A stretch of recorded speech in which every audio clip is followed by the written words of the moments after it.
Hello दोस्तों, स्वागत है आपका फ्रेम से फ्रेम पर।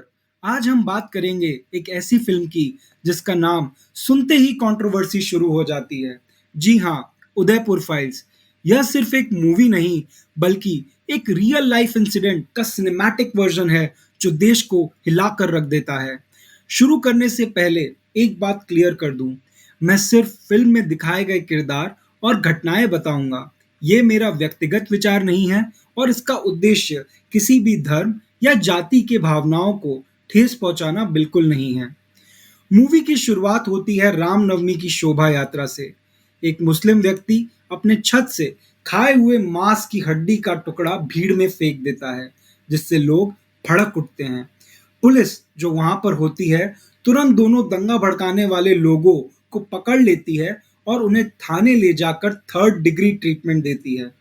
यहीं पर हम मिलते हैं मूवी के एक और मेन कैरेक्टर से, ईश्वर सिंह, जो एक आईबी ऑफिसर है और उनका किरदार रजनीश दुग्गल ने निभाया है।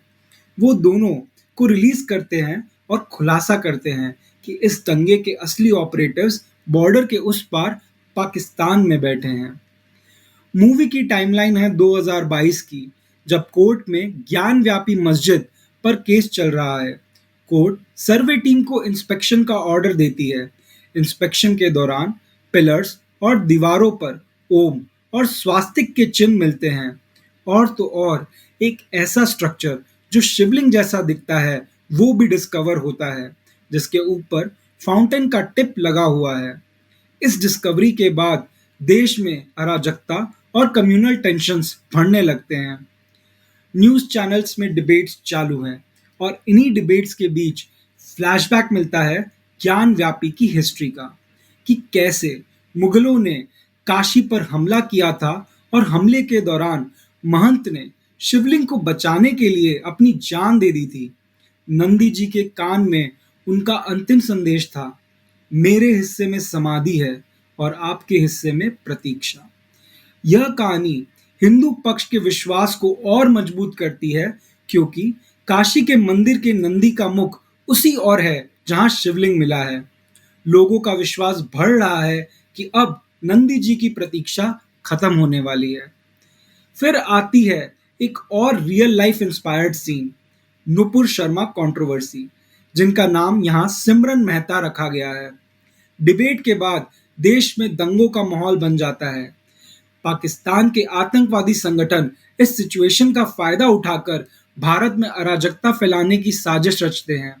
यही डिबेट और इस डिबेट की कंट्रोवर्सी पूरे मूवी की पिवट पॉइंट है। यही कंट्रोवर्सी आगे जाके एक अहम भूमिका निभाएगी। वही 2022 का वक्त, कहानी अब शिफ्ट होती है राजस्थान के उदयपुर में। यहाँ हम मिलते हैं कन्हैया लाल से, एक सीधा इंसान जो अपनी पत्नी और दो बेटों के साथ एक छोटी लेकिन सुकून भरी जिंदगी जीता है। कन्हैया लाल एक दर्जी है, अपनी छोटी सी टेलर की दुकान चलाता है। देश के कई हिस्सों में कम्युनल टेंशन्स बढ़ रहे होते हैं, लेकिन कन्हैया लाल को यकीन है कि राजस्थान का भाईचारा कभी नहीं टूटेगा। उसके दुकान के बिल्कुल सामने नजीम की टेलर शॉप है। नजीम के पिताजी, जो अब इस दुनिया में नहीं रहे, कभी कन्हैया लाल के अच्छे दोस्त हुआ करते थे। बाहर से देखा जाए तो नजीम और कन्हैया लाल का रिश्ता पुराने भाईचारे का ही एक हिस्सा लगता है, पर सच यह है कि अंदर ही अंदर नजीम पाकिस्तान से ऑपरेट हो रहे एक खतरनाक मिशन का हिस्सा बन चुका है, जो कन्हैया लाल की जिंदगी पूरी तरह से बदल देगा। दोस्तों, आगे बढ़ने से पहले अगर आपको यह कहानी अब तक इंटरेस्टिंग लगी है तो लाइक ज़रूर करें, और अगर आप पहली बार चैनल पर आए हैं तो सब्सक्राइब करके हमारे फ्रेम से फ्रेम परिवार का हिस्सा बने। मूवी की प्लॉट अब शिफ्ट होती है पाकिस्तान में, जहां के आतंकवादी संगठन अपने मकसद को अंजाम देने के लिए पूरी तरह तैयार हैं। उनका पहला टारगेट उत्तर प्रदेश होता है, जहां वो दंगे और राइट्स करवाकर देश में अराजकता फैलाना चाहते हैं। लेकिन यूपी की सख्त पुलिस कार्रवाई और बुलडोजर एक्शन के कारण उनकी यह कोशिश पूरी तरह फेल हो जाती है। तब वो अपना फोकस राजस्थान, मध्य प्रदेश और महाराष्ट्र जैसे राज्यों पर शिफ्ट कर देते हैं। राजस्थान मिशन में नजीम एक की रोल अदा करता है। अपने दो साथियों से साथ मिलकर वो एक छोटी पर चालाक साजिश रचता है। प्लान के तहत नजीम के साथी उस पर 5,000 रुपए के उधार के पैसे चुकाने का दबाव बनाते हैं और उसे मारने की धमकी देते हैं। यह सब देखकर कन्हैयालाल दिल से उसकी मदद करता है और अपने जेब से पूरे 5,000 रुपए चुका देता है, बिना जाने कि यह सब एक सोची समझी चाल है। रुपए मिलते ही नजीम उन्हें अय्याशी में उड़ा देता है और अपने दोस्तों के बीच इस बात का मजाक उड़ाता है।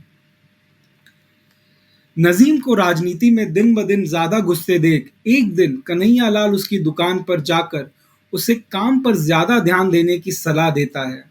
बातों बातों पर नजीम एक कॉल करने के बहाने कन्हैयालाल से उसका फोन ले लेता है। यह छोटी सी घटना कन्हैयालाल की जिंदगी को उलट पुलट कर देती है, क्योंकि नजीम कन्हैयालाल के फेसबुक अकाउंट से सिमरन मेहता के समर्थन में एक पोस्ट शेयर कर देता है और यहीं से शुरू होता है पूरा बवाल। इस साजिश से कन्हैयालाल पूरी तरह अनजान रहता है। अगले दिन जब कन्हैयालाल बाजार से गुजर रहा होता है, नजीम और उसके साथी उसे घेर लेते हैं। वो उस पर सिमरन मेहता के सपोर्ट में पोस्ट डालने का इल्जाम लगाते हैं, उसे बेइज्जत करते हैं, थप्पड़ मारते हैं, गाली देते हैं और खूब भला बुरा सुनाते हैं। कन्हैयालाल, जो नजीम को हमेशा छोटा भाई मानता था, इस हादसे के बाद गहरे शौक में चला जाता है। जब वो घर पहुंचता है तो पुलिस आकर उसे दंगे भड़काने के आरोप में गिरफ्तार कर लेती है। इस हादसे में उसके बेटों पर भी लाठी बरसाई जाती है। कन्हैयालाल समझ ही नहीं पाता कि अचानक से ये सब कैसे हो गया। बेल मिलने के बाद वो पूरी तरह से टूट जाता है। नजीम और उसके साथियों को कन्हैयालाल को जान से मारने का काम दे दिया जाता है। इस सब के बाद उसका परिवार डर के मारे उसे कुछ दिन दुकान बंद करके घर में रहने की सलाह देता है। लेकिन घर पे रहकर भी कन्हैयालाल का डर कम नहीं होता, क्योंकि जहां भी वो जाता कुछ लोग उसका पीछा हमेशा करते रहते। बेचैन और परेशान होके वो पुलिस के पास सुरक्षा मांगने जाता है, लेकिन वहां उसका मजाक उड़ाकर उसे वापस घर भेज दिया जाता है। कुछ दिन बीत जाते हैं और कन्हैयालाल अपनी दुकान बंद करके घर पर माहौल ठंडा होने का इंतजार करता है। काफी समय गुजर चुका होता है और नजीम कन्हैयालाल को मारने में असफल रह जाता है। इसलिए अब यह काम एक नए आदमी फिरदौस को दे दिया जाता है।